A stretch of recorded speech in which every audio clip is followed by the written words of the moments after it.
Okay. Those are up. Okay.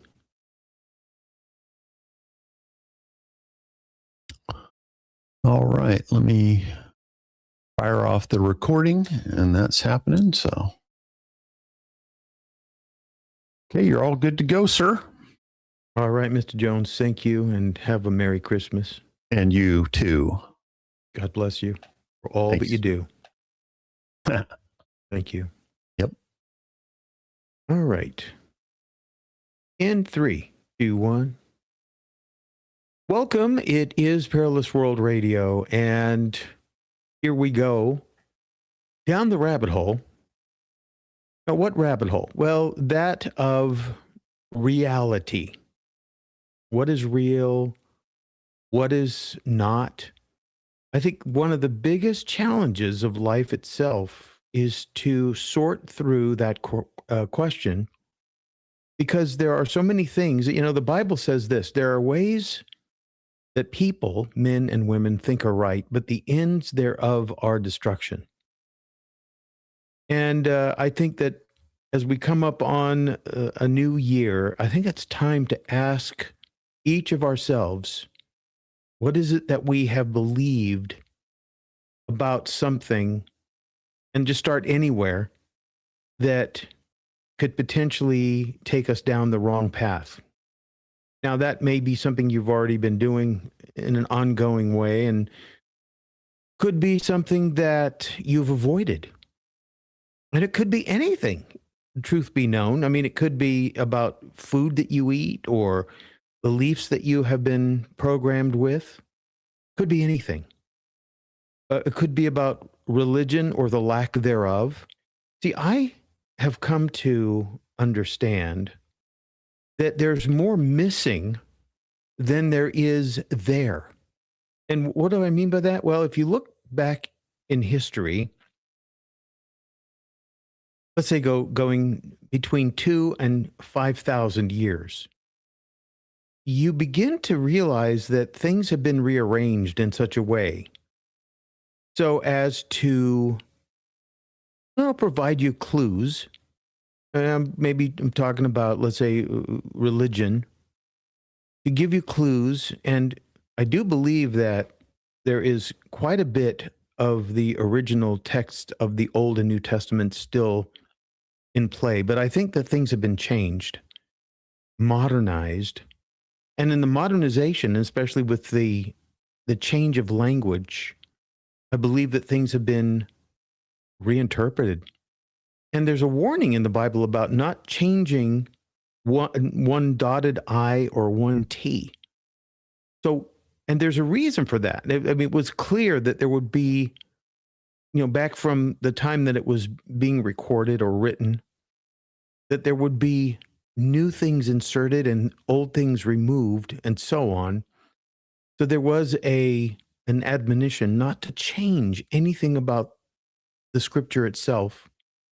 And I believe that part of that kept originality in the stories and in the ideas. But if you have a parallel New Testament, just as an example, my dad had one when I was a kid, and I used to look at the differences between interpretations or versions, King James and New Version and whatever. Now there are, I don't know how many, there are dozens of new interpretations, new versions of Scripture. And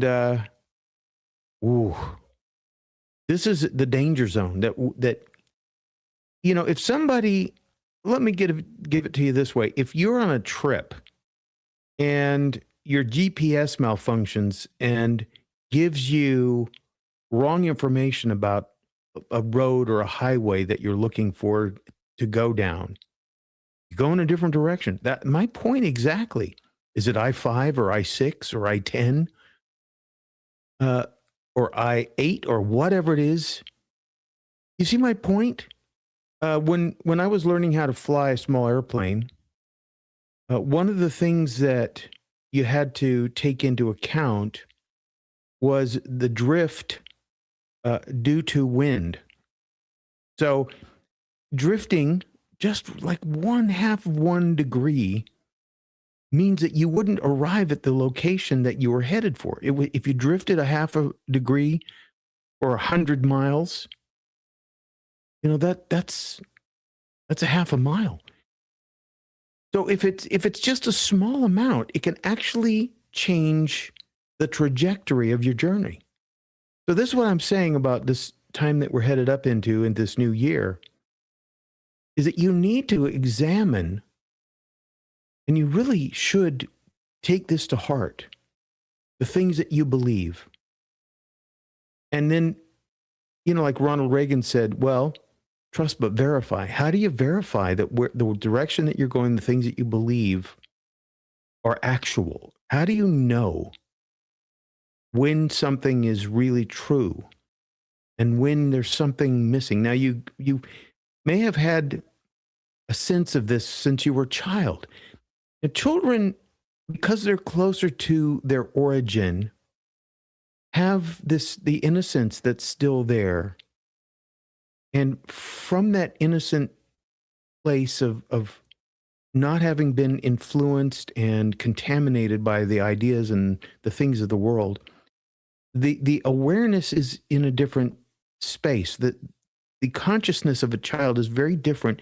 And I think this is why evil is so really focused on destroying children, because a destroyed child becomes an even worse destroyed adult. And if you look at our youth culture right now, oh my gosh, the youth culture, contaminated.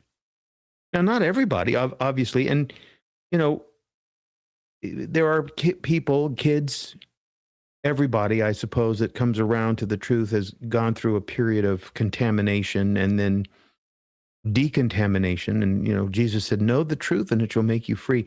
So the truth is a universal solvent to de-glue you from the wages of sin.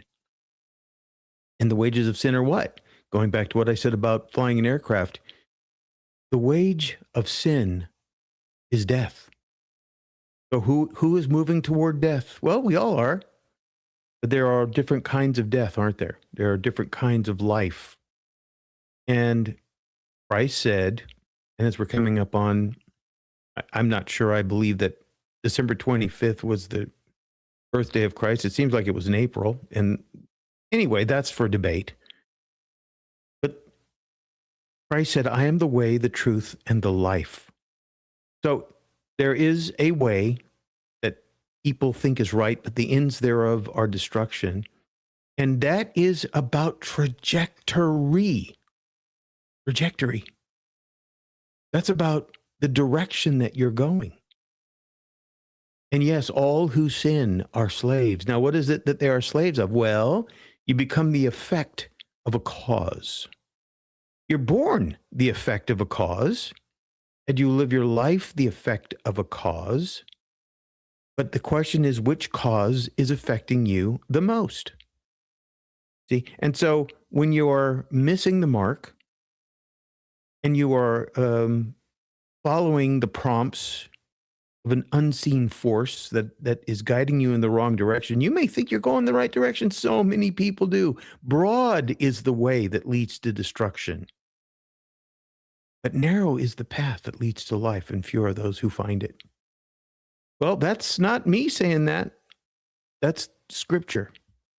The narrow path requires your attention, right? I mean, if you're walking along the side of a mountain, you better be paying attention, because the cliff right next to you is steep and deadly. The cliff. And most people say, yeah, well, whatever. But remember this, it's evil that says there is no evil. It is evil that says there is no evil. It's always been that way. Remember from the very beginning? Don't listen to God. The tree of the knowledge of good and evil? Come on. Look at that delicious looking fruit. He doesn't want you to eat it because it's the best one in the garden. if you were, let's just say that you were a child. Let's just say you're 5 years old and you're in the Garden of Eden. And your parents said to you, don't go near that tree because that tree has got poison on it. And if you eat that fruit, it'll make you sick and you might die. Now, if the devil knew that you were there alone, wouldn't that be just the perfect moment to say, hey, your mom and dad said don't do that, but come on, give it a try. It's that simple. I mean, it's clear. There was something that contaminated people in the very beginning. Decontaminate by doing what God said, be still and know. Find out more at FHU.com. I'll be right back.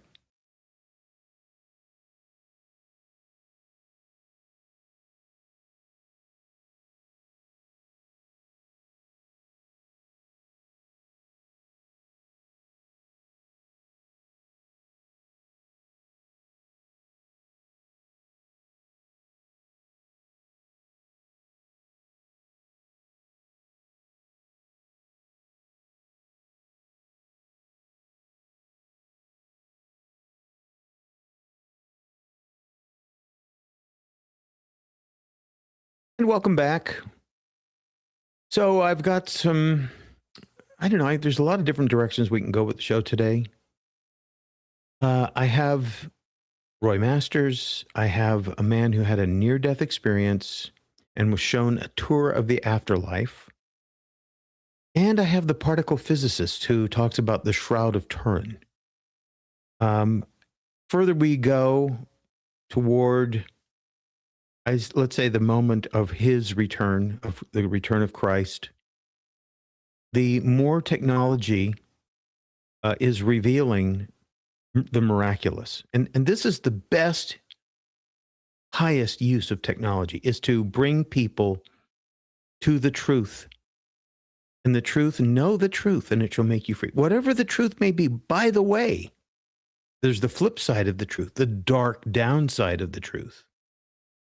The downside of the truth is maybe more interesting than the upside of the truth, because the upside of the truth is there was a man who came and who was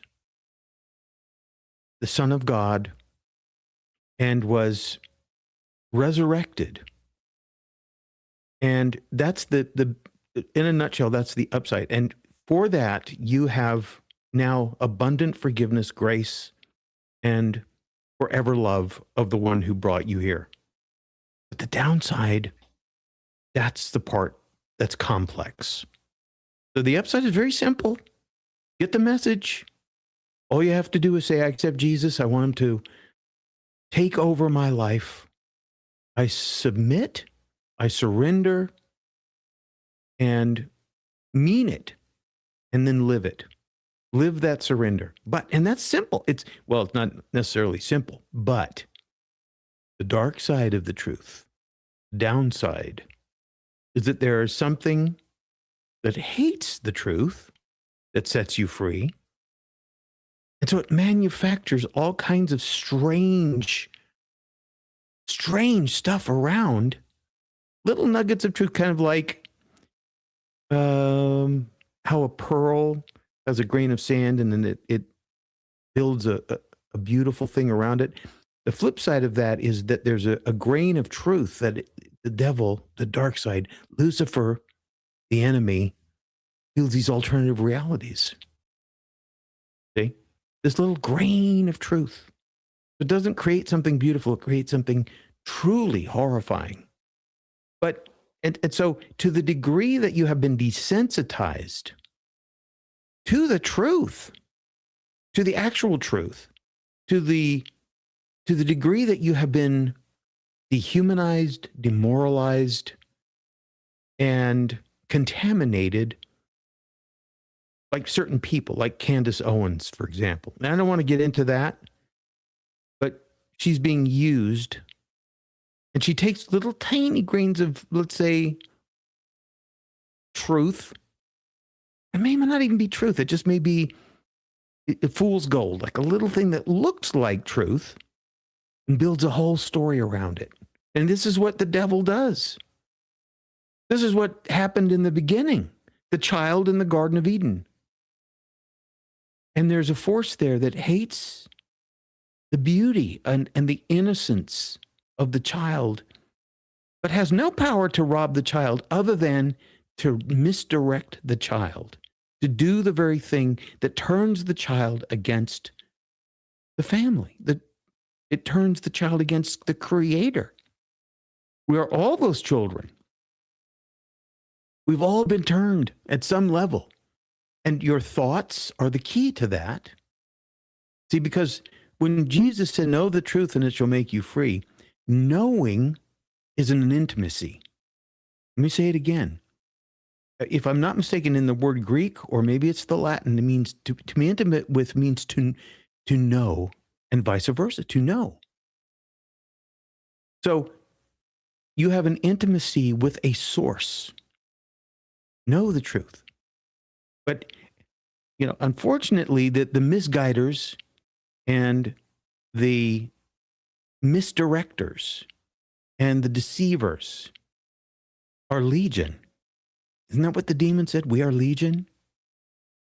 There are demons and there are angels, and there's a war that is going on between them all day long, every day. Don't doubt it for a moment. You may see it in your own life. And when you turn on the TV, you see it. And when you are subject to a system that is not of God, you see it and you feel it.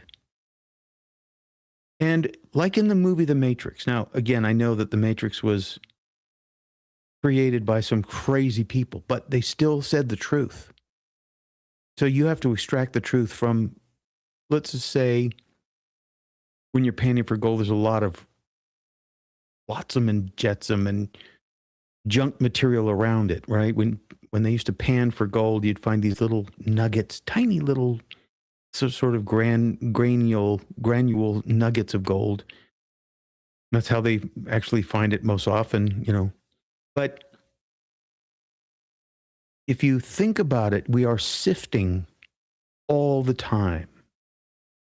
We're sifting all the time to find the little tiny granules of gold, because the gold has worth. The rest of it is just broken bits of stuff that doesn't amount to anything. It doesn't have any real value unless you're making concrete. So just think about that. Think about that there are misdirectors, and those people that get caught up in the misdirection, well, this is what the communists call true believers. Once you get caught up with it, you reject the truth that might otherwise set you free, because something about the misdirection that takes you down the wrong path, well, it can either be corrected through realization, right? Through going back to what Christ said about knowing the truth, that it will set you free. But there are none so blind as those who will not see. And the truth is a really interesting thing, because of the dark side of it is potentially more appealing than the upside, because what the upside does is tells you how to live your life without failing. Right? It's more about what, the Beatitudes and what not to do than it is about what to do. Think about that. That's what the truth is. The truth is, in a way, it's prohibitive, like a parent tells a child, don't put your finger in the light socket. Don't eat that. Don't do this. Don't do that. How many parents are enabler parents? The purple-haired, nose-ringed, super heavy overweights who ask their boy or girl, do you want to be a boy or girl today? The truth is like a loving parent that corrects and tells you, don't do that. No, just no. All right, quick break here. FHU.com is where you find out about the Be Still and Know exercise. FHU.com. We'll be right back.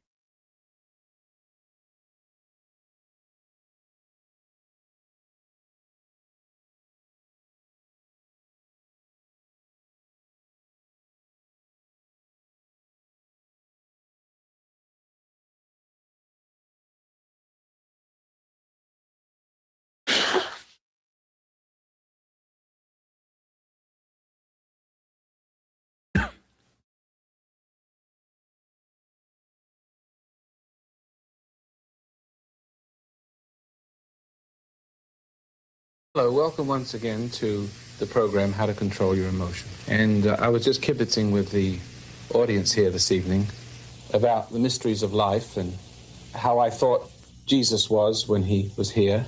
He still is, by the way, when he's here in the flesh. How he changed water into wine, and Moses dividing the Red Seas. And I marvel at the mystery and the magic that's gone out of religion. And I could never accept religion, the deadness of it. You people feel the deadness of religion, you know, sing song and every day, rock of ages. Those guys are stoned. There he is, the man, just the little old winemaker, he used to call himself. I don't know why he liked that, but you make something out of something. And I think he did. I think he made something out of something. He gave us great examples and helped us understand ourselves, probably, in my opinion, in the league of C.S. Lewis and other philosophers, not a storyteller, but a truth teller. And the truth telling part of it is the most important, because he was just a very ordinary man in that sense. He, just like we all are, we're all ordinary, but he had extraordinary vision. He was given a gift. Maybe we're all given a gift, but somehow we lose it. And returning, there was, I remember reading a book one time, many years ago, decades ago, Return to Eden. And it was talking about the child in Eden. We are children in Eden. Now, the Eden that we live in is a digital Garden of Eden, because the fruit is everywhere, hanging everywhere. And not only do you not have to go looking for the truth, but it looks for you. It's weaponized, the fruit. Now, it was weaponized to begin with, but, as time goes on, the weapons become more sophisticated. At this point, smart governments are banning TikTok and these social media platforms that deliver evil for kids under 16. I think it should, well, anyway, 16, if you don't have a brain by the time you're 16, if you don't have a sense of conscience by the time you're 16, who knows, maybe you'll never have one. But maybe we've lost a whole generation.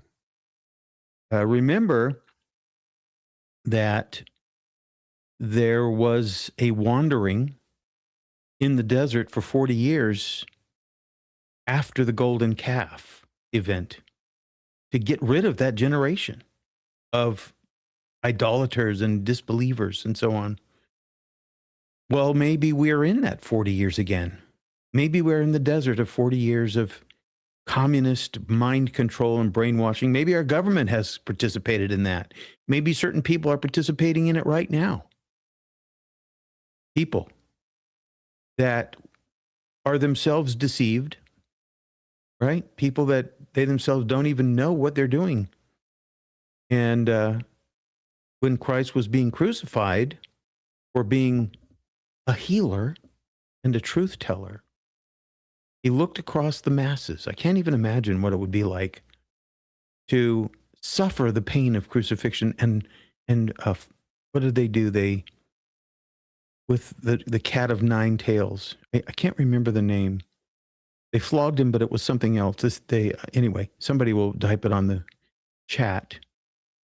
They stripped his flesh off. And on the Shroud of Turin, they've seen that were at least 600 stripes. 600. Now, who would say that that is not a picture of God's Son? Who would say that? Okay, scientists are idiots anyway, oftentimes, but the good ones who are looking for the truth would say there's no doubt that is God left us a picture of his Son. So, yeah, Yeah, I'm going to play another Roy Masters here. Here it comes. They're religiousized, you know, and you have the boogie woogie down the aisle. That's not religion either. And I marvel at the fact that it becomes so dead when Moses was so alive and he was able to affect matter. And of course, such a person who can affect matter must be beyond the reach of time and space. They must be eternal beings, because only that which is capable of affecting matter is from that which created matter. See, all of us are related to the world. We're subject to the world like animals. And somehow we know there's something wrong with that. We're better than that. But yet the reality of it, we wake up in the morning, and especially if you haven't painted your cell with bright colored curtains and TV and play on the drums and turn on the TV and you brighten up and you make your hell look like a paradise. But if you went out in the world of reality and just sat there, it's kind of bleak. So yeah, he makes a point about how we are subject to the material world, but I'm quite sure at this point in my life that we are not human beings having spiritual experiences. It's quite the other way around. We are spiritual beings having human experiences. Because look, when a person's in a coma, where are they? Where is the person's personality? Where is the thing that makes them the person? It's not just the body. So each one of us has like its own vessel. Let me put it to you this way. For those of you who are car lovers, as I love cars. Cars are amazing. But the car needs a driver, right? What's a car without a driver? I mean, can you imagine? I mean, there are people, obviously, that have these beautiful car collections. And Jay Leno is one who has hundreds of beautiful cars. And they just sit in a warehouse. There are people that have these amazing collections of fantastic, beautiful cars that never get driven. So you are the vehicle, right? This thing that we call our body is a vehicle, and you are the driver. But if you're not the driver, my dad famously said, if you're not in control of yourself, someone or something else will be. Yes. If you are not awake while you're driving, I mean, how many people have died in a car accident when they fell asleep at the wheel? Or how many people have had an accident while shaving or brushing their teeth or having a lunch while they were driving down the highway at 60 miles an hour, 70? How many people have had terrible events happen to them when they were not paying attention or were distracted? So you are the driver. And this thing that we call our body is the vehicle. And the vehicle can be stolen, right?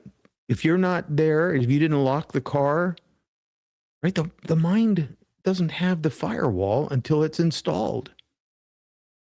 So the modern cars have theft prevention built into them. Interesting concept. Why don't we? Why don't we have theft prevention of our mind, our life, our direction? And because we believe so often that the choices that we're making and the things that we're doing and the way we feel is our own idea. And in fact, if a person can convince you that your car is not yours, you will hand them over the key. Psychotic people often do. Psychotic meaning not being able to determine the difference between right and wrong, to discern the difference. The children know it instinctively, and this is why evil is after children. This is why evil is after children. Can anybody disagree with that? Because children know the difference, and they can see. And what they can see, let me put it to you this way. Using the submarine as an example, as a metaphor.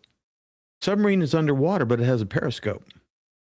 And it also has sonar and radar. And it has all these different ways of determining where it is at any given point in time. And so do we. But if we don't use the equipment that we have been born with, if somehow it becomes malfunctioning to the point where we don't know where we're going, all of a sudden, we're subject to all these strange forces. And what do those strange forces do? The dark side, the high strangeness of it all, it guides us in the wrong direction toward the pit. Because you know why? Because misery loves company. Misery don't want to be alone. Misery wants guests. And I'd call them forever guests.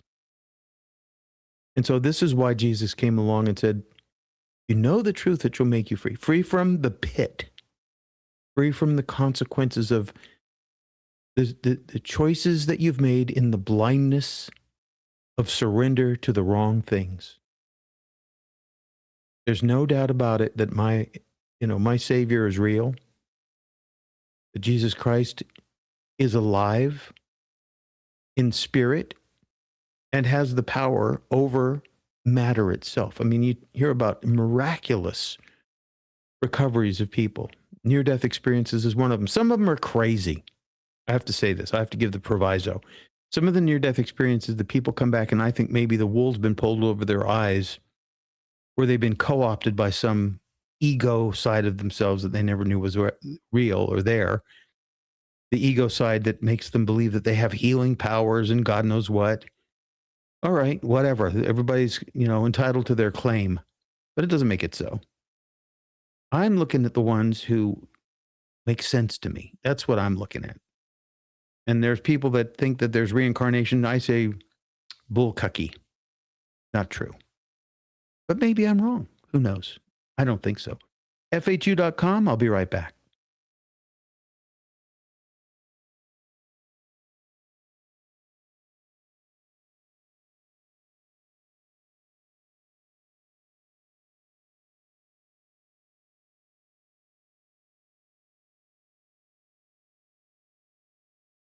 And welcome back. Here comes another clip of Roy Masters. For the good, and be co-creators. Not creators. We want to be creators. That's why we fall. It's called pride. And we're separated from the magic. And then we're bummed out because we thought we could be gods, and we turn out to be dogs, and we haven't got any magic. And what I want to do is put the magic back into life again. There's a mystique to it. And that you cannot, by will, try to make something happen. Will. Moses, he didn't decide that he wanted to divide the Red Seas. God said to him, now, lift up your staff and see what I'm going to do through you. And lo and behold, he was, I guess, scared the pants off of himself. And that's the effect. You have to have that humility, and you got to be the conduit. But you got to have that humility to be a conduit and see what happens through you. Something's missing. And that's why you have to have your drums. Imagine the first person that came on the earth. He fell from this paradise state and this magical state where he could live forever and affect material things rather than being affected by material things. I imagine he felt pretty bummed out, pretty bored without the life that he had to create his own life. He had to interact with things. He had to, like kitten playing with a ball of string. We're creatures of our environment, but we ought not to be creatures of our environment. But we are, and we've fallen away from what is real, from a paradise state where we could affect through our consciousness, through being the observer of the world, not subject of the world, but subject to him who created the world.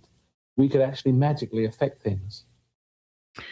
Yeah, I think, we hear stories about things that happened thousands of years ago. Like, for example, he mentioned Moses parting the Red Sea. Didn't do it through will. He was only a conduit. And isn't that really what we are anyway? It's just a conduit for one force or another, for one thing, whether it's good or evil.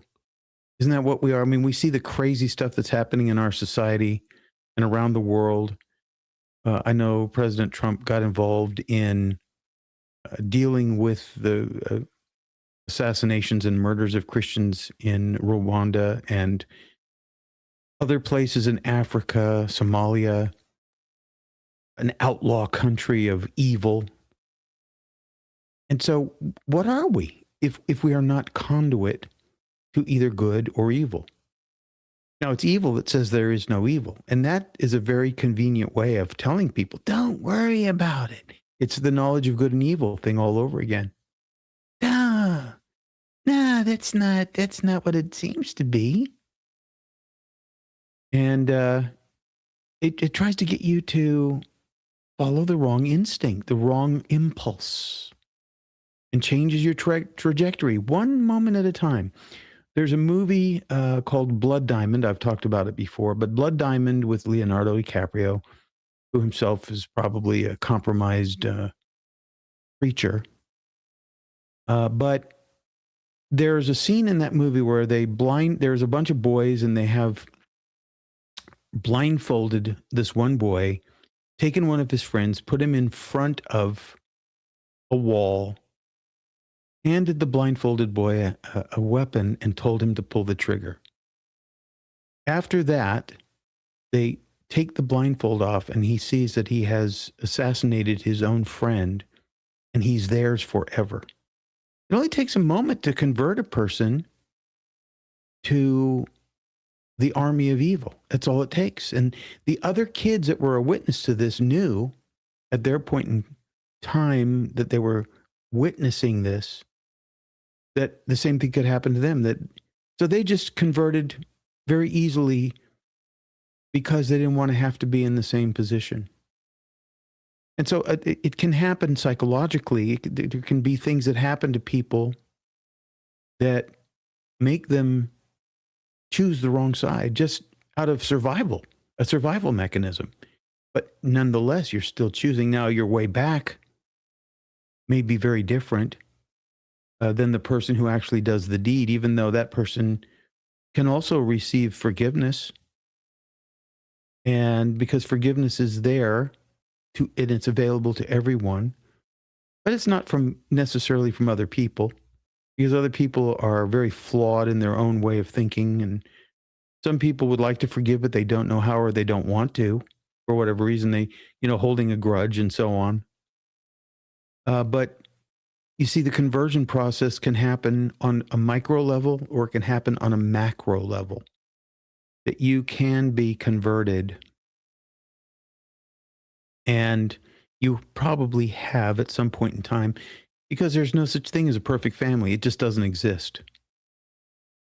Every family has its own shadows, let's say. And no matter what, even if you are born into a perfect family, so-called, the things that you don't know. That's why I said at the beginning of the show, time is now to examine what is true, what we've believed is true, as opposed to what is false. And somehow we've been misled by the false beliefs. And in a sense, your only fault is not wanting to know the truth that sets you free. That's kind of the end of that story. If you really want to know the truth that sets you free, you will find a way to look at the life that you've led, see the things that you can change about it, know the truth that sets you free to the extent that you can see the things that you've done, and then repent and turn around and change directions and go the right direction and start doing the right thing for the right reason. There's a lot of people that do the right thing for the wrong reason or for the false reason. Virtue signaling. And it doesn't matter whose politics of virtue signaling you use, it's all virtue signaling and it's not necessarily virtue. You know what I'm saying? All right, FHU.com, you'll find out more. Some of the audio I'm playing is from the archive. You can be a member for $12 a month. I don't know, it's silly. FHU.com. We'll be right back.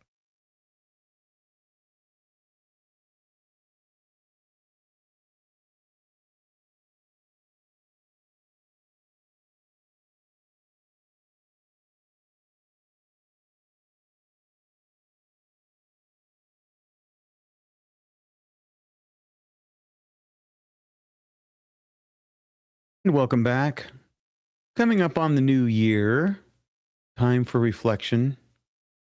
People make New Year's resolutions. Most of them never actually work. And even if they do, it's short-lived because, I'm going to stop eating donuts and start exercising and whatever. Yeah, okay, that's actually a good start. See how far it goes and see what the motivation is. Is it so that you can fit into those pants you haven't worn for 15 years? Or is it so that you can be healthier and live a better life and be more aware? I think that everybody knows without having to make a resolution. Although it's a good time to start in the new year, whatever. It's a good time to start anywhere, honestly. But let's just say the new year is your impetus for starting a new regimen or changing things. But we all know, and if you start with what you know, just the first thing that you know, like maybe being more patient, maybe being more generous. It could be anything. You start with the first thing and you work on that for a while, and not with, in a sense, like a person who's working out with weights. You put all your effort into it and you work out with that. It's not that kind of thing. It's just that you become more aware. You direct your conscience and your consciousness toward these things that you're already aware of. Because I think if you ask the average person, name 5 things about yourself that you would like to change, I don't think that's a hard thing to come up with a list of even 3 things that you want to change that you know of right now. See, it's like if you did that, if you made your own list of 3 things that you'd like to change about yourself, that can lead to a whole domino effect of things that change. Because when you change yourself, everything else starts to change too. That's just my thought on that. Now, on that note, I will play the particle physicist that talks about the Shroud of Turin here. Scientific team regarding the Shroud image. The actual image was created by a phenomenon as yet unknown, or a momentous event that caused a rapid cellulose degradation, aging, of the linen fibers. That is, an accelerated dehydration and oxidation of the very top linen fibrils of the cellulose fibers of the shroud, thereby creating a sepia or straw yellow colored image similar to that of a scorch. In other words, the image was caused by something, nobody knows what, that affected only the very top of the fibrils that make up the fibers that in turn make up the fabric. After thousands of hours of intense study, the world was left with yet another scientific enigma. A piece of fabric that is demonstrably hand-woven containing a surface anomaly in the shape and form of a crucified man, created by some process of undetermined origin. Okay, so the Shroud of Turin, I know a lot of people think, it's not, and especially the scholarly types, like it's kind of weird because there are people who want to throw out the evidence as opposed to embrace it. Like, this is, in my opinion, so we got a Bible. There's a lot of evidence there. A lot of evidence has been demonstrated and proven. But now we have this other thing, this burial cloth called the Shroud of Turin. And, it does matter. It matters because evidence is important. I mean, just imagine a crime scene. And I know that recently there were several different things that I've seen on various documentaries where crime scenes, I remember the O.J. Simpson one where the crime scene was contaminated. But see, contaminated evidence doesn't allow you to draw the right conclusion, does it? So evidence is important. Now, what if it's false evidence, if it's planted, isn't that designed to take you in the wrong direction? And yes, of course, we should question whether or not something is authentic or false. And then there's something called witness tampering. So contaminating the witnesses is another thing, because, the human mind is very transitory. It just, everything comes and goes. You got so much information, especially these days.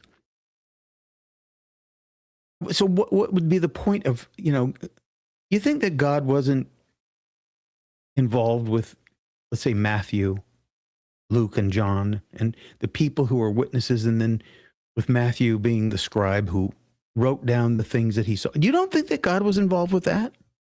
I do. I think it's clear that somebody was there to make a record of it so that it would be understood thousands of years later. But let's just go back further. Let's go back 4,000 or 5,000 years that we know of, to the time of the Egyptians, and how they would literally write with cuneiform and other types of hieroglyphics. They would write it down. Now, I saw something really interesting, that there is no genesis of writing with hieroglyphics. It just all of a sudden appeared. You don't think that there was a time when there were other intelligent people on Earth that, do you buy into the Darwinian nonsense, the Darwinian insanity that we came from monkeys?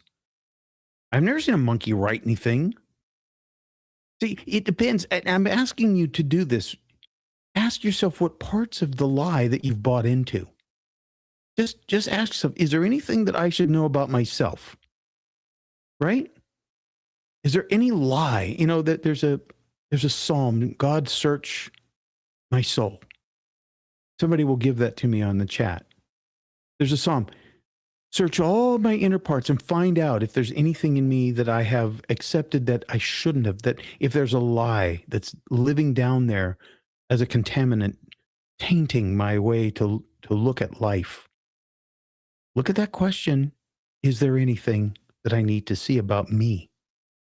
My dad used to say, the first truth you see is a truth about yourself, because all the other truths, not that important unless you actually know the truth about yourself. Shakespeare said, to thine own self be true. You don't know the truth about yourself, all the other truths can be a great distraction. And I know there are people that spend their whole lives looking for various kinds of truth. The truth is, God is very involved in all of our lives, and you can't deny it, because if you do, you're anti-God. If you say God is not involved, you are anti-God. There's no way that any of this could exist without some divine superior being creating just a blade of grass. A blade of grass that lives and dies and grows back every year, year after year after year.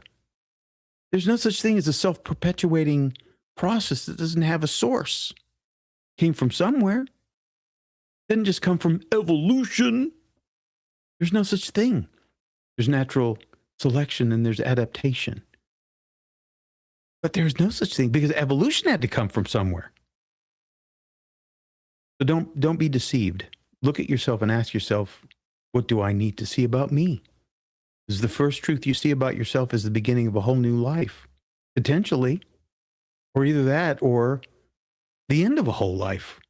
Depends upon whether or not you say, yeah, that's true.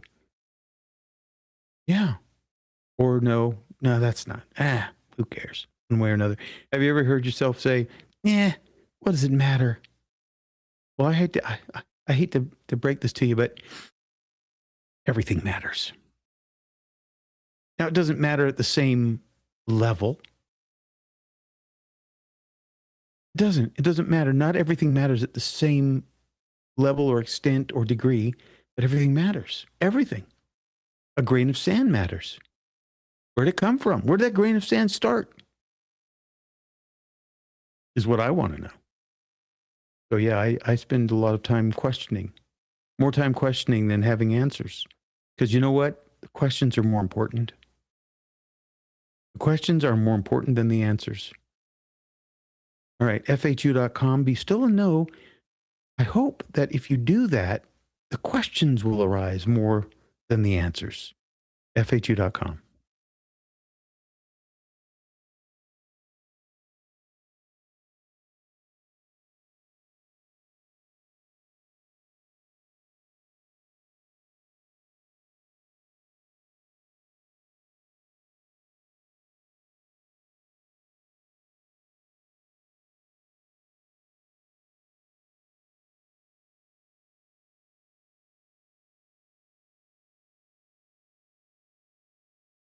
Welcome back.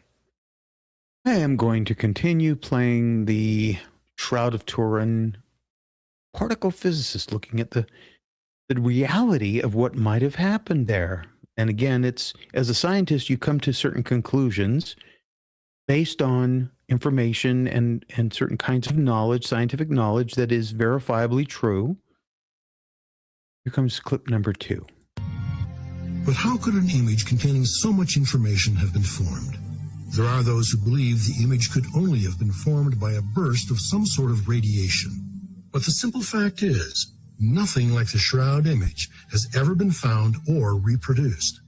But that's only the beginning of the astounding information to be gleaned from this amazing image. In spite of skeptics and setbacks, scientists continue their search. And Dame Isabel Pitzik, a particle physicist, believes the Shroud has brought science to the threshold of a whole new understanding of physics. While dealing with the position of the body within the cloth, she discovered one of those mysterious properties that cannot be, yet somehow is. An interface that divides the image transport into two hermetically separate yet simultaneous actions and forces, causing the Shroud to be taut and parallel on both sides, creating a true event horizon. In general relativity, we have found that there are certain things called black holes. Now, the surface of a black hole is called an event horizon. And it's called that because right at that surface, the laws of physics seem to change character drastically. When you look at the image of the shroud, the two bodies next to each other, you feel that it's a flat image. But if you create, for instance, a three-dimensional object, as I did, the real body, then you realize that there is a strange dividing element, an interface, from which the image is projected up and the image is projected down. The muscles of the body are absolutely not crushed against the stone of the tomb. So there's, again, this is scientific evidence, and this is when science is so amazing. Science is so amazing in when it's doing its job, because it provides us with a glimpse, if not a full picture, into things that we would otherwise never know or understand. And the Shroud has been studied for many, decades, if not hundreds of years. It's always been a mystery, the Shroud, but now it's being unlocked by people, first of all, who have faith, and second of all, who take that faith and apply it scientifically. Now, if you take faith and apply it scientifically, you discover miracles. That's it. Inexplicable. The black hole, the event horizon.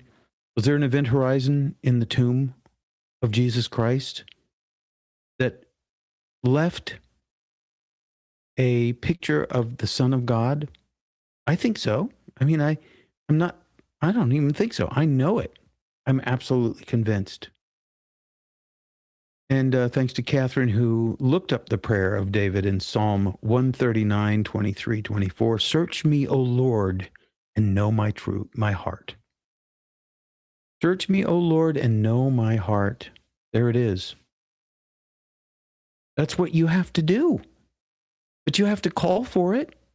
Do you not? It just doesn't happen spontaneously like any other thing.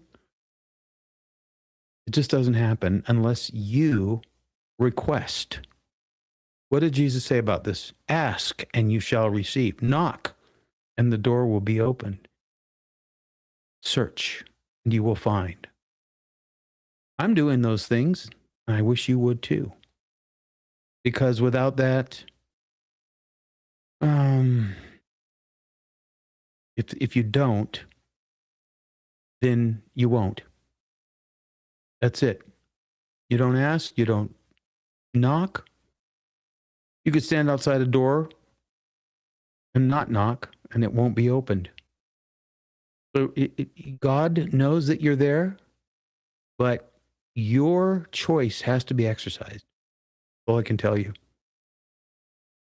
That's what you've got in this life, by the way. Your choice. Yes or no? Do or don't. Do or do not. There is no try. According to Yoda. There's no try. You don't try. You do or do not. You knock, you don't knock. You ask, you don't ask. Now I have to say though, on the flip side of this equation, you don't know what you're going to get when the door opens. That's the other thing. Because the truth, as I said, can be painful.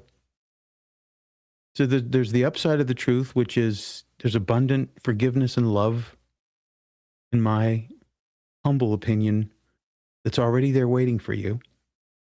But the flip side of that is what happens if you confront the truth and you don't like it. You ever had that happen? No, don't tell me. I don't want to know. You ever had that experience? It's pretty common, I have to say. And it can happen without words. It can just happen in your mind like, no, I don't want to know. Now, there's certain things. When you start to get closer to the truth, that's when sometimes you can feel something stir deep down in the psyche. The person who has been damaged, who carries a burden of some sort, a trauma. Trauma takes on a life of its own. It takes on a personality and an identity of its own. And sometimes it will prohibit you from hearing and seeing and asking and knowing. Quite often, maybe. Look at the homeless people. Look at the drug addicts. The truth is available, is it not? Mm-hmm. Let's see here on the chat. Eyes to see says Paul prayed for believers to have the eyes of your heart enlightened to understand God's hope, glorious inheritance, and immense power. Yeah, there's a medical truth, which is that it's called the heart-brain connection, not the brain-heart connection, the heart-brain connection. And you can look it up. Just do a web search, the heart-brain connection. The heart sends more messages to the brain than the brain does to the heart. And that is the truth. The heart it's a second brain, but it's actually maybe the first. Maybe the brain takes more commands or should take more commands from the heart. You're welcome, Catherine. Your mind never where it should be. Anyway, Catherine thanks Yoda. I am not Yoda. I am just a cheap facsimile. Quick break, FHU.com is where you find out more.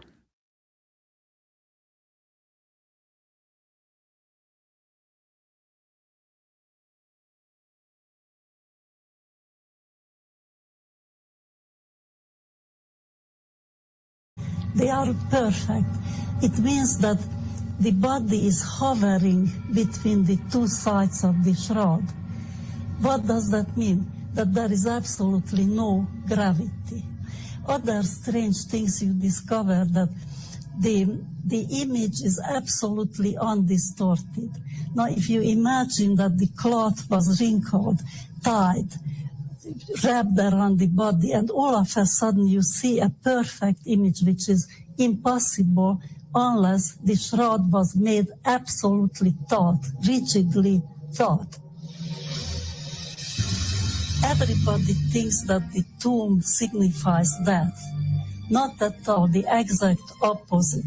The shroud and the tomb signifies an unbelievable beginning. An unbelievable beginning.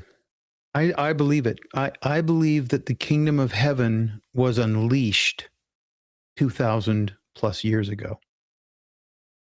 I think that the kingdom of heaven moved upon the earth 2,000 plus years ago and came and retrieved the entire being of Jesus Christ, and the dynamics, the physics, the metaphysics all changed at that time. I think that we have lived in a state that we have not understood of a transformational experience that Jesus went through.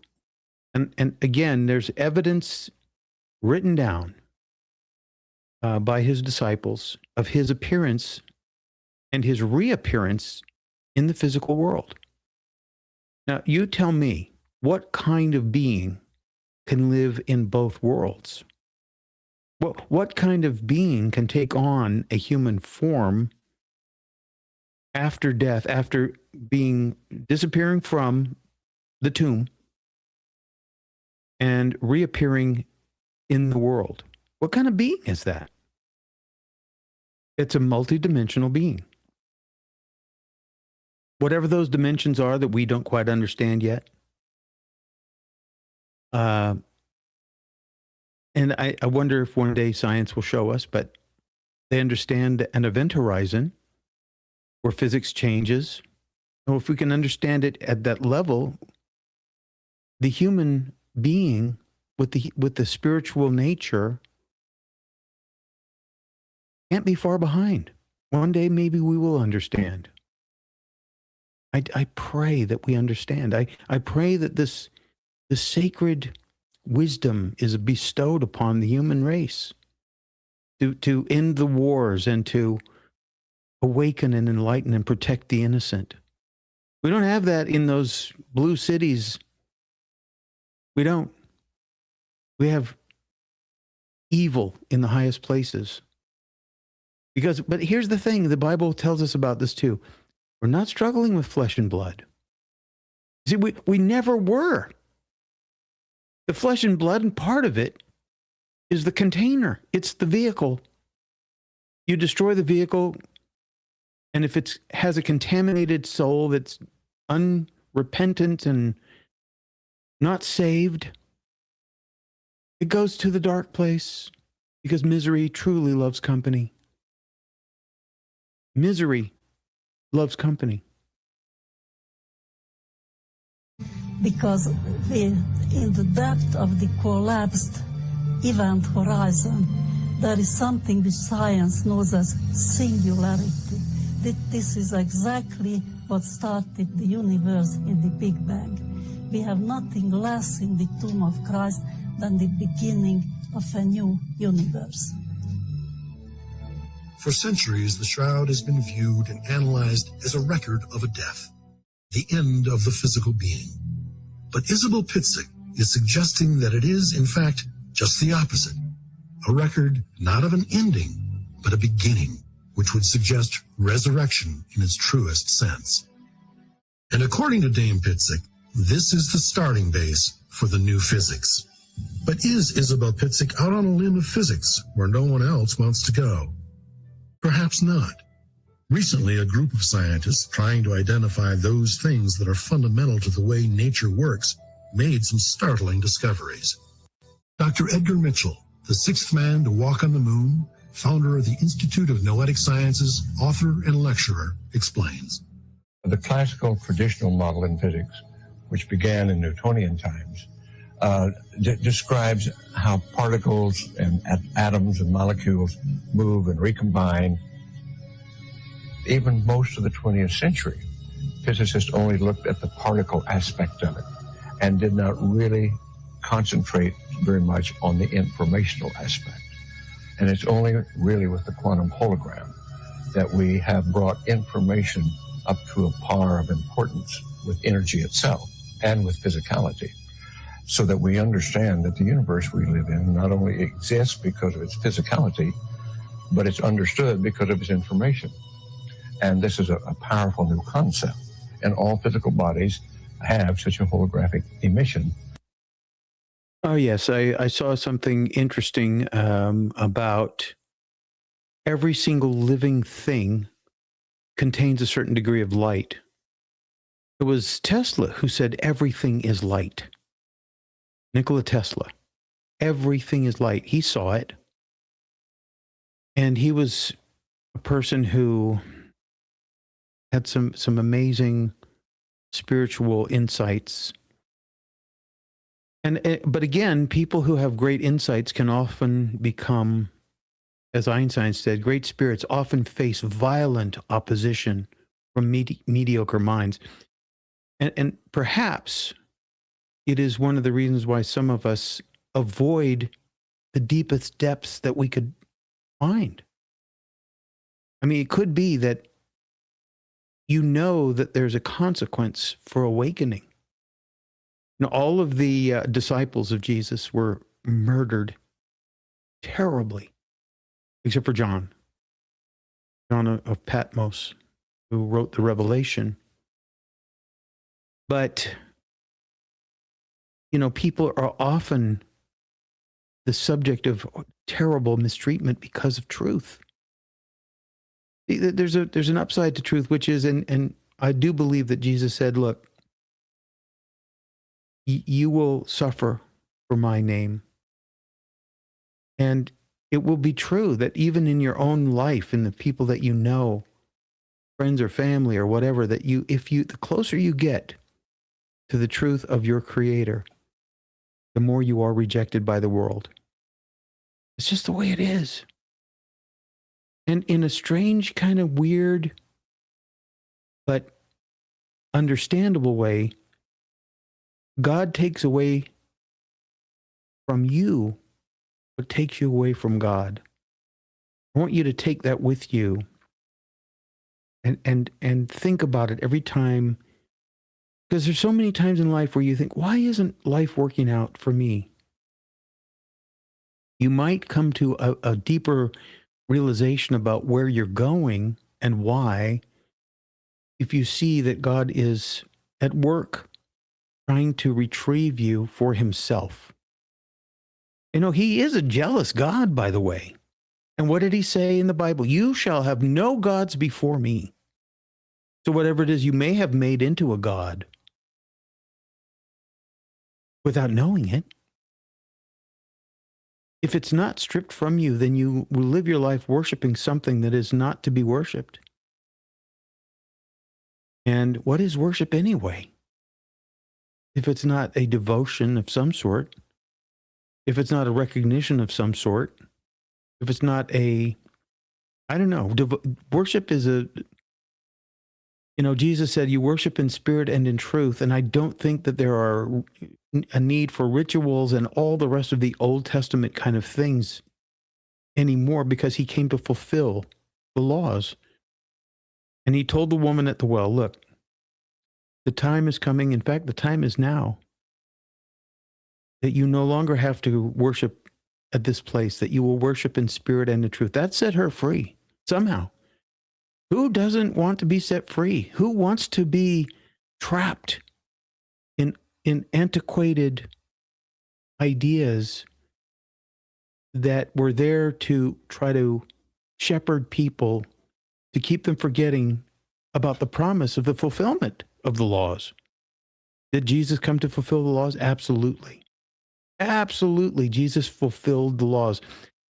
Hundreds of predictions about Jesus, going back thousands of years, have been shown to have come true. How can you make predictions about things? I mean, they can predict the weather and then it changes that day. It was supposed to rain today, wasn't it? Yeah. And we've got the most sophisticated instruments in the history of instruments, and even weather is pretty unpredictable. So think about predictions from thousands of years. Now, who or what is the source of those predictions? Right? It's a great question. And then because it was recorded that these predictions would come true, isn't it what was intended anyway all along? Isn't a prediction that is based in a source of truth intended to come true and then it does? For example, you're driving your car, your tires are bald. My dad used to say, you need new tires. Those tires are worn out. You're going to have an accident. Yeah. And it's a prediction can be based in truth, can be based in practical observation. It can be based in wishful thinking. But if it's based in truth, it's different. Self-fulfilling prophecy is a whole nother issue. Yeah. Don't live a self-fulfilling prophecy. Because you're no prophet. I'm no prophet. I'm just flesh and bones kind of guy. Just trying to make my little tiny bit of difference before I'm no longer here. And I would wish that you would do the same. Somehow, somewhere, with somebody. Spread the love and the message of Jesus Christ. Quick break, FHU.com. You'll find out more. Be right back.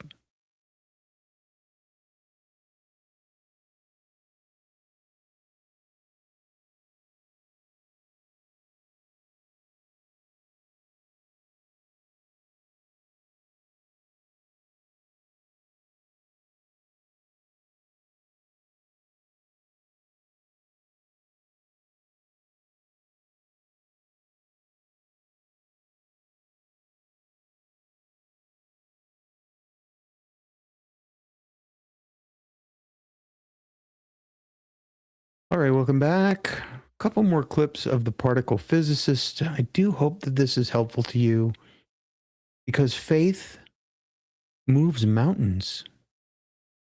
And it doesn't mean that you're going to get what you want from it, by the way. You're going to get what you need. And what you need sometimes is painful. And sometimes things don't work out the way you think because outcome-based thinking, that's not faith. Submission and obedience is faith. Thy will be done, not mine. So that we understand that the universe we live in not only exists because of its physicality, but it's understood because of its information. And this is a powerful new concept. And all physical bodies have such a holographic emission that is available non-locally, which means throughout the universe, non-locally at all times. Could it be the event horizon demonstrated by the image on the shroud sent information instantaneously throughout the universe? And does this mean that the resurrection was a universal event? Physics has achieved a lot of success, and we think that we have pretty much everything, but it turns out we know we don't. We know there are missing links.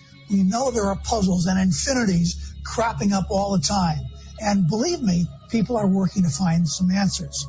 But in spite of our successes, there are still some mysteries abounding. In spite of skeptics and setbacks, scientists continue their search. And Dame Isabel Pitzik, a particle physicist, believes the shroud has brought science to the threshold of a whole new understanding of physics. So there you go. There is a new universe. It happened. And I don't know who's waiting for the New Jerusalem and so on and so forth. I mean, do we not have a New Jerusalem right now? I mean, yeah, those streets are not paved with gold. Well, this is not heaven. This is earth. And we're still here.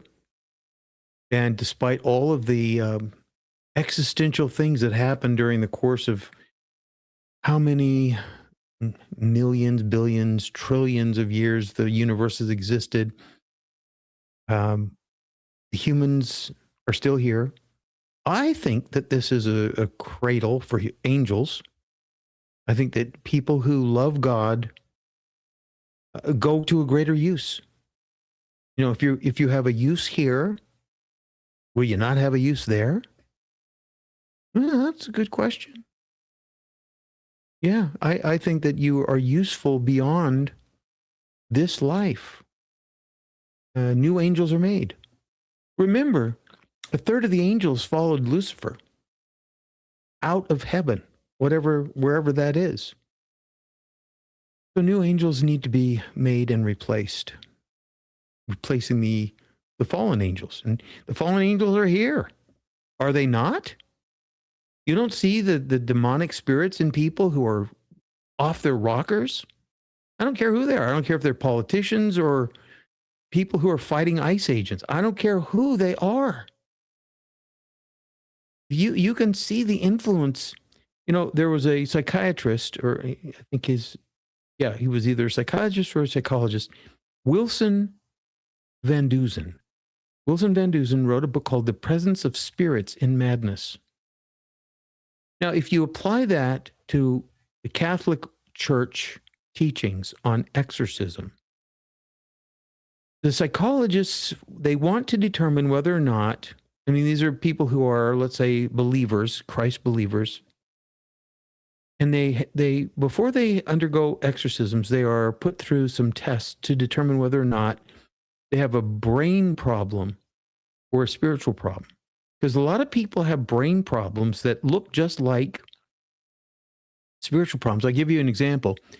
John Fetterman, who, Pennsylvania, I think, he was completely a wackadoodle until he got taken care of for whatever reason. And whatever the medications they gave him to help stabilize him, that he's actually quite rational at this point. So there's a brain problem, and then there's the side effect of the brain problem, which is the strange behavior, but then there's the demonic. And there's a movie that you should watch. I know this is not a great Christmas movie, but you should still watch it, called Nefarious. Brilliant. Shows you the way the dark side works. Not to dwell on the dark side, but it's there. It's palpable, a big part of our lives. And when the dark side takes over in major cities, you have murder and mayhem. And to Beth Ferris, who is on the chat, she says, I sure can't see myself as an angel. Shame on you. Why not? Shame on you. See yourself as an angel and then conform to that while you're still here. See yourself as a messenger, because that's what an angel is. If you're not a messenger here, you aren't going to be one there. But why not? If you can't see yourself as one, you surely will not be. Kind of into that story. Anybody who says, I can't see myself as an angel, something is stopping you from having that, the vision of that potential. Why not? You think you want to just lounge around the pool in heaven? That's crazy. That's just crazy. There is no such thing. I think a lot of these people that have these near-death experiences come back, and yeah, I think you see your family. I think you see a lot of things in heaven, but do people ever see their purpose there? I don't know. Because really the problem with near-death experiences is most of them are not done with this life. So they aren't given a vision of what it is that they might potentially be able to be doing in the beyond. God bless you all. Merry Christmas. We'll see you soon. Okie dokie. All right. Goodbye, people on Spaces and Rumble and X and YouTube. See you next week.